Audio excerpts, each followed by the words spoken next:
Good morning students. मैं प्रीति अग्रवाल आज आपको कक्षा 10 की गणित विषय पढ़ाने जा रही हूँ। आज का हमारा टॉपिक है केंद्रीय प्रवृत्ति के माप अर्थात मेजर्स ऑफ सेंट्रल टेंडेंसी। ठीक है, केंद्रीय प्रवृत्ति के माप का उपयोग हम आंकड़ों के तुलनात्मक अध्ययन के लिए या उन आंकड़ों से एक प्रतिनिधि परिणाम प्राप्त करने के लिए करते हैं।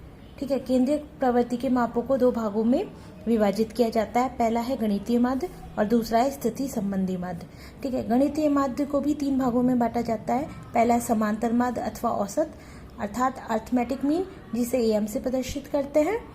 दूसरा है गुणोत्तर माध्य ज्योमेट्रिक मीन, जिसे जीएम भी कहा जाता है। और तीसरा है हरात्मक माध्य अर्थात हार्मोनिक मीन, इसे एचएम से प्रदर्शित करते हैं। जबकि दूसरा है स्थिति संबंधी माध्य, जिसे भी दो भागों में बांटा जाता है। पहला है माध्यक, ठीक है, जिसे मीडियन कहा जाता है, और दूसरा है बहुलक, जिसे मोड कहा जाता है। ठीक है, गणितीय अब हमारे कोर्स में समांतर माध्य, माध्यक और बहुलक तीन प्रकार के ही माध्य हैं, तो हम उन्हीं को ही कोर्स में पढ़ेंगे। तो पहले है आज समांतर माध्य अर्थात अर्थमेटिक मीन और एवरेज। समांतर माध्य निकालने के लिए हमें सबसे पहले आंकड़ों का योग करते हैं और उसमें आंकड़ों की संख्या का भाग लगाते हैं। ठीक है, अब आंकड़े भी दो प्रकार के होते हैं। पहला होता है वर्गीकृत आंकड़ा, या बोल सकते हैं अवर्गीकृत आंकड़े, और दूसरा है वर्गीकृत आंकड़े। ठीक है, अवर्गीकृत आंकड़े अर्थात जैसे 2, 5, 7, 8, 10, 14। ठीक है, देखो 2 और 4 के बीच में गैप कितने का है, अंतर कितने का है, 3 का। 5, 7 के बीच में 2 का, 7, 8 के बीच में 1 का है, 8 और 10 के बीच में 2 का, और 10 और 14 के बीच में 4 का। अर्थात सभी संख्याओं या सभी अंकों के मध्य का जो अंतर है वो असमान है। जबकि वर्गीकृत आंकड़ों में 10 से 15, 15 से 20, 20 से 25, 25 से 30, 30 से 35, जैसे ये 5 आंकड़े हैं। ठीक है, इनमें अब 10 से 15 के बीच में 5 का गैप, 15 से 20 के बीच में भी 5 का, 20 से 25 के बीच में 5, 25 से 30 के भी बीच में 5, और 30 से 35 के बीच में 5। अर्थात सभी संख्याओं के बीच का अंतर कितना है, वर्गों के बीच का अंतर समान है। तो ये क्या कहलाते, ये कौन से आंकड़े हो गए, वर्गीकृत। ठीक है, तो अब समांतर माध्य के लिए एक उदाहरण देखते हैं। जैसे किसी विद्यालय में कक्षा 8 में अध्ययन करने वाले 10 विद्यार्थियों के प्राप्तांक क्रम से 25, 30, 20, 40, 50, 70, 35, 45, 55, 60 है, तो समांतर माध्य ज्ञात कीजिए। ठीक है, ये निकालना है। अब समांतर माध्य क्या होता है, हमने पढ़ा है समांतर माध्य होता है आंकड़ों का योग बटे आंकड़ों की संख्या। ठीक है, अब आंकड़े हमें पता है कितने दे रखे हैं, तो 25 उन सभी आंकड़ों का योग। अब ठीक है, उन सभी आंकड़ों का योग कर लिया। अब उनकी संख्या कितनी हो जाएगी, 1, 2, 3, 4, 5, 6, 7, 8, 9, 10। ठीक है, तो 10 का भाग लगा देंगे। अब इन सब आंकड़ों का योग कितना आ जाएगा, 430 बटे 10, तो कितना आ जाएगा, 43 अंक। ठीक है, अब जनरली देखें, यदि किसी चर के मान क्रम से x1, x2, x3, xn हो तो समांतर माध्य क्या होगा।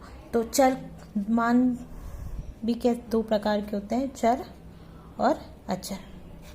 ठीक है, जैसे x है, y है, z है। ठीक है, ये मान कहलाते हैं चर मान। जैसे x, क्योंकि चर मान मतलब जो अस्थिर हो, जो चलते रहते हो, मतलब अस्थिर। जैसे x की जगह हम कोई भी वैल्यू रख सकते हैं, 1, 2, 5, 7, आपकी इच्छा हो, 15, 24, कुछ भी। ठीक है, y भी की भी जगह और z की जगह भी। लेकिन अचर संख्या में जैसे 1 है, 3 है, 5 है, 7 है, ये स्थिर संख्या है, मतलब इनकी जगह हम कोई भी मान नहीं रख सकते, केवल यही। तो ये तो अचर मान कहलाते हैं, जबकि ये चर मान कहलाते हैं। तो हमने लिया कि किसी चर के मान क्रम से x1, x2, x3 dash dash xn हो तो समांतर माध्य कितना हो जाएगा। तो समांतर माध्य क्या होता है, उन सभी मानों का योग। तो x1 plus x2 plus x3 plus dash dash dash plus xn बटे n। ठीक है, तो अब समांतर माध्य को किससे प्रदर्शित किया जाता है? एक्स बार से।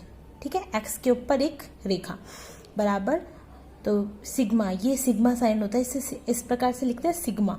ठीक है, तो सिग्मा इसका उपयोग किसके लिए किया जाता है? यहाँ पे जोड़ है तो इसका उपयोग योग के लिए किया जाता है।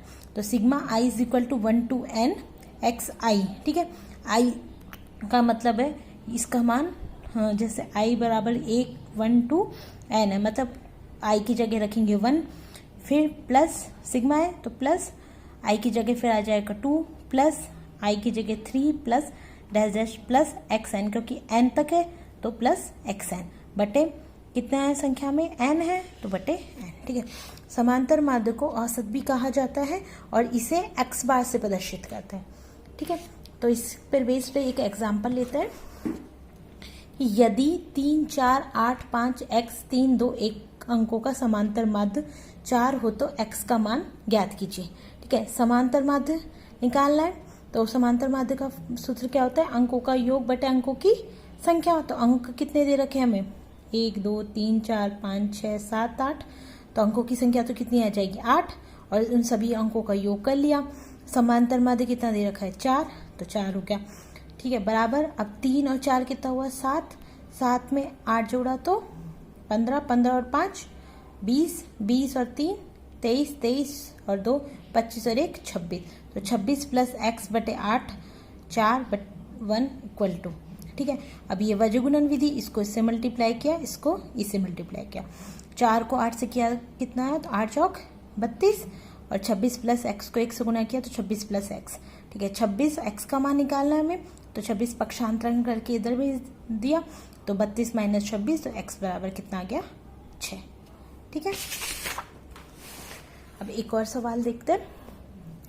जैसे कि एक कक्षा के वर्ग ए के 25 छात्रों का औसत भार 51 किलोग्राम है, जबकि वर्ग बी के 35 छात्रों का औसत भार 54 किलोग्राम है, तो कक्षा के कुल 60 छात्रों के औसत भार की गणना कीजिए।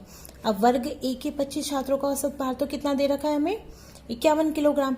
अब छात्रों की संख्या दे रखी है, उनका औसत भार अर्थात समांतर माध्य दे रखा है, तो हमें क्या नहीं पता समांतर माध्य बराबर क्या होता है? कुल भार बटे संख्या। अब हमें औसत भार दे रखा है, संख्या दे रखी है, तो कुल भार निकाल लेंगे। तो समांतर माध्य को एक्स बार, ठीक है, कुल भार बटे संख्या। ठीक है, अब एक्स बार कितना हुआ? हमें कितना दे रखा है? 51। कुल भार हमें निकालना है, बटे संख्या कितनी हो जाएगी? कितने छात्रों का दे रखा है? 25। ठीक है, तो वही वज्रगुणन विधि, तो कुल भार बराबर कितना आ जाएगा? 51 गुणा 25, 25 एकम 25 और 25 पंजू 125, 125 और 2 127, तो ये आ गया 1275 किलोग्राम। ठीक है, तो वर्ग बी के 35 छात्रों का औसत भार भी दे रखा है हमें 54 किलोग्राम, तो वर्ग बी के 35 छात्रों का कुल भार निकाल लेंगे जैसे इसका निकाला था, तो 54 इंटू 35, 54 गुणा 35, तो कितना आ जाएगा? 1890 किलोग्राम।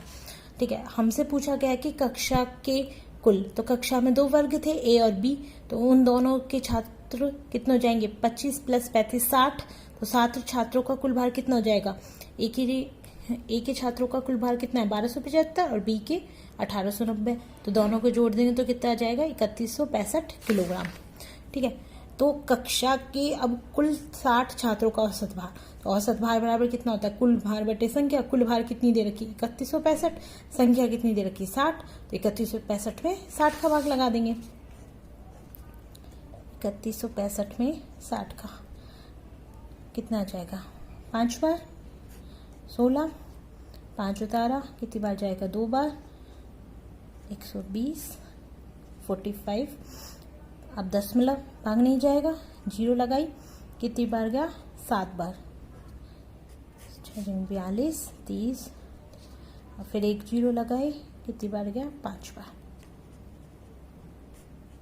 कितना गया? 52.75 52.75 किलोग्राम। ठीक है, अब एक और क्वेश्चन क्या है,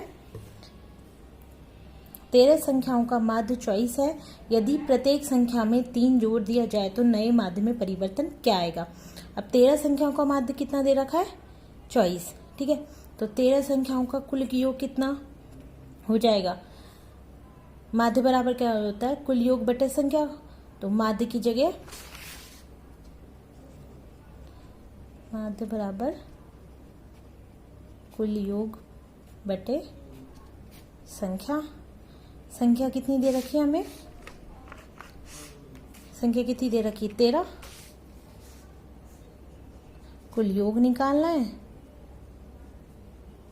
माध्य कितना दे रखा है हमें, 24। ठीक है, तो कुल योग कितना आ जाएगा, 24 गुणा 13, 13 चौक 52, 13 दूना 26, 26 और 5 31। तो कितना आ जाएगा, 13 संख्याओं का कुल योग आ जाएगा 312। अब सवाल में क्या बोल रहा है कि प्रत्येक संख्या में 3 जोड़ दिया जाए। प्रत्येक संख्या में 3 जोड़ने पर मतलब पहली संख्या में 3 जोड़ा, फिर दूसरी संख्या में 3 जोड़ा। ठीक है, तो 3 संख्या जोड़ने पर मतलब 13 × 3 तो कितना आ गया, 39। अब हमें 13 संख्याओं का कुल योग कितना हो जाएगा जोड़ने पर, पहले 312 था, उसमें 39 और जोड़ दिया तो 312 + 39 तो कितना हो गया, 351। तो अब 13 संख्याओं का नया माध्य कितना हो जाएगा, 351 में संख्या तो 13 ही है, तो 351 में 13 का भाग लगा देंगे, 351 में 13 का भाग, तो 13 एकम 13, 13 दूनी 26, कितना बन 9, 13 7 91, तो कितना आ जाएगा, 27। ठीक है,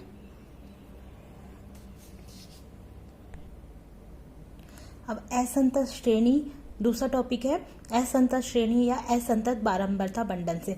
बारंबारता का अर्थ क्या होता है, बार बार आना।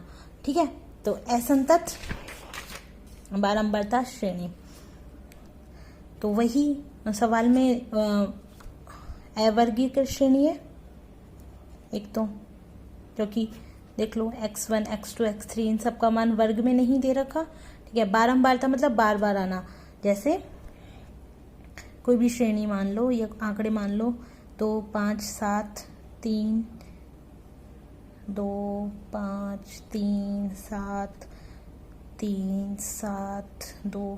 ठीक है, अब देखो 2 है मतलब x1 का मान लिया हमने 2।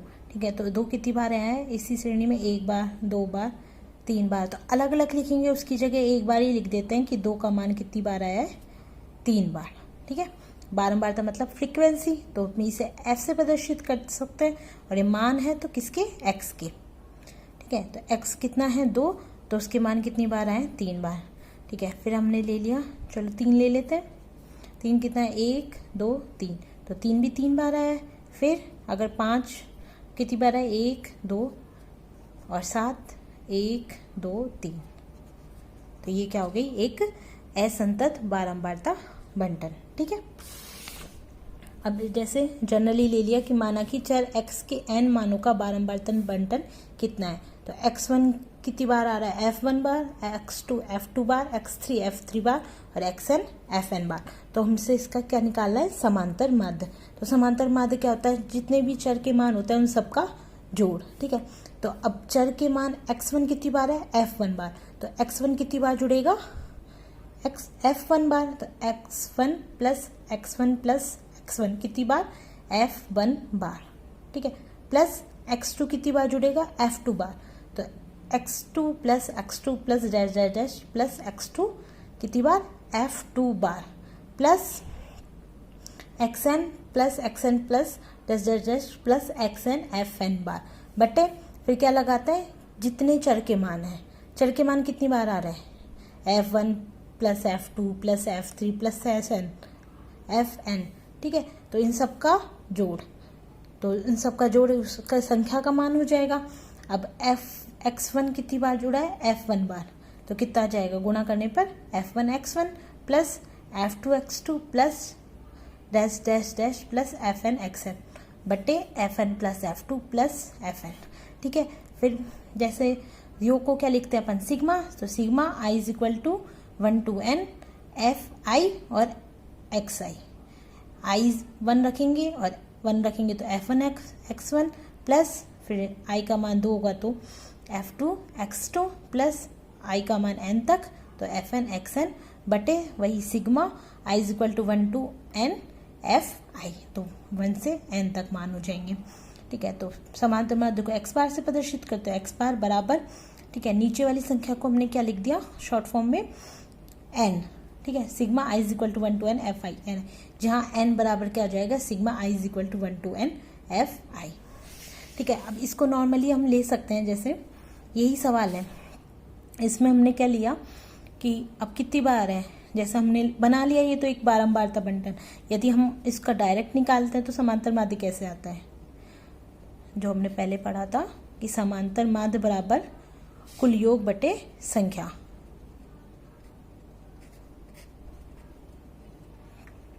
अब कुल योग कितना है, ठीक है, 2 और 5 7, 7 और 7 14, 14 और 3 17, 17 और 2 19, 19 और 5 24, 24 और 3 27, 27 और 7 34, 34 और 3 37, 37 और 7 44 और 44 और 2 46। संख्या कितनी है 1 2 3 4 5 6 7 8 9 10 11। ठीक है, यही आना है। अब इसी को हम अभी जो फॉर्मूला निकाला था कि sigma i is equal to 1 to n F I x I upon sigma i is equal to 1 to n F I से निकालेंगे।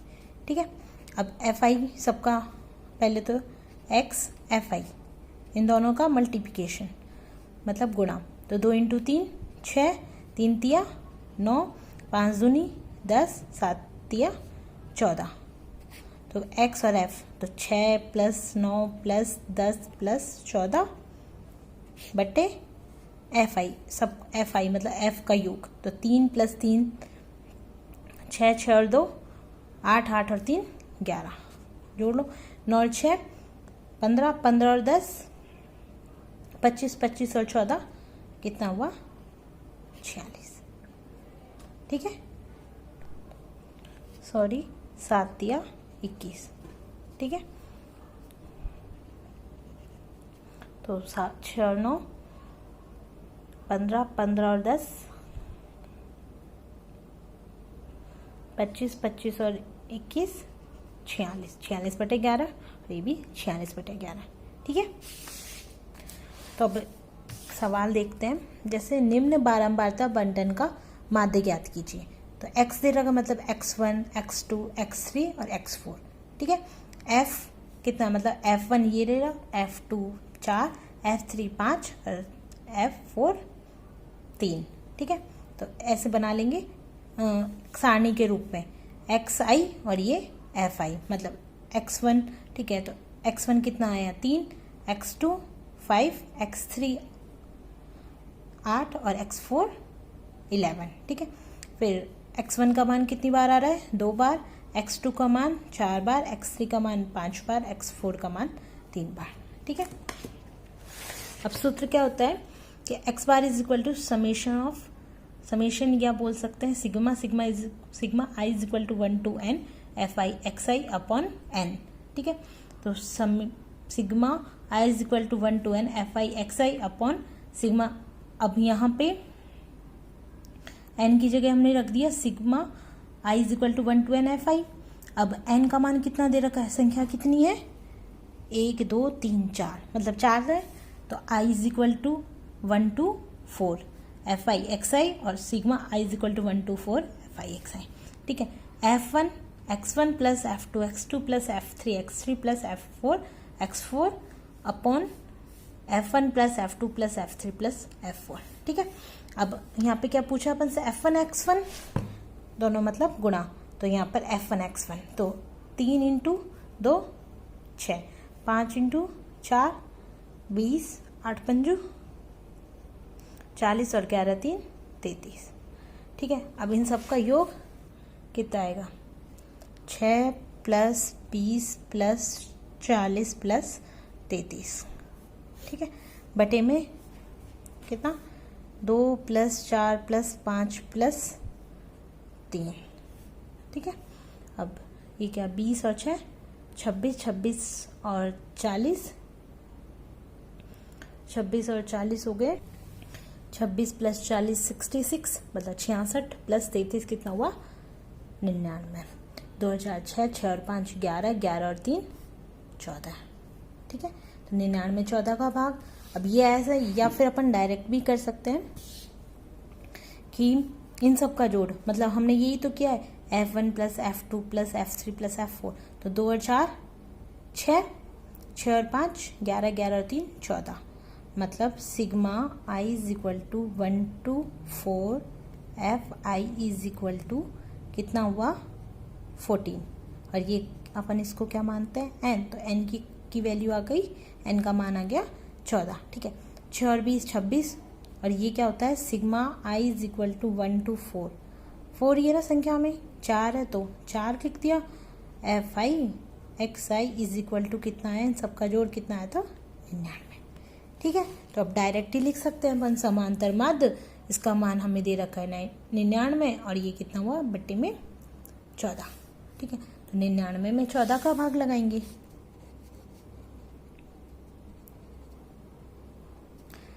14 कम 14 कितनी बार जाएगा, 14 7 बार करके देखते हैं, 7 चौक 28, 7 98, कितनी बार गया 7 बार। 1 भाग नहीं जाएगा, 0.0 अब भी नहीं जाएगा तो एक और 0 तो 0। 14 वही 14 7 98, फिर 2 फिर वही 0 तो 14 एकम 14। ठीक है, अभी आगे जाता जाएगा तो हम पॉइंट के 2 अंक के बाद तक का ही लेते हैं। ठीक है, तो 7.07 कितना आ जाएगा 7.07। ठीक है, अब ये आपकी 17.1 और 17.2। ठीक है, यहाँ तक आप सवाल निकालने की कोशिश करना, और जो डाउट्स जो भी आपको समझ में नहीं आए, जिसमें भी आपको परेशानी हो, उसका मुझसे हल पूछ लीजिएगा।